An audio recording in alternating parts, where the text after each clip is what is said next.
what's up? Hey, level 2. Jeremy. 2, Stacia. We did some cool stuff this week. Yeah, come talk with us. We did a few things. First thing we did was we reviewed last week. Stacia will fill you on in the next section. The next section we did something I like to call call and response. What we did is we had the leads do something, and then the follows responded, and then we switched it up. We had the follows do something, and then the leads responded. The nice thing about that is we are inspiring and listening to each other, and not just the follows listening to the leads. What you got, Jared? We took that idea and we molded it. We did a little bit of call, and then we did a crazy, cool, fun, inspirational response. It was cool, and it was fun. I think we did one other thing, but I can't quite remember. I think it was blues structure.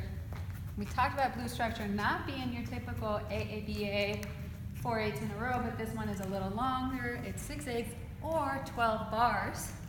And we listened to it. And what else, Jared?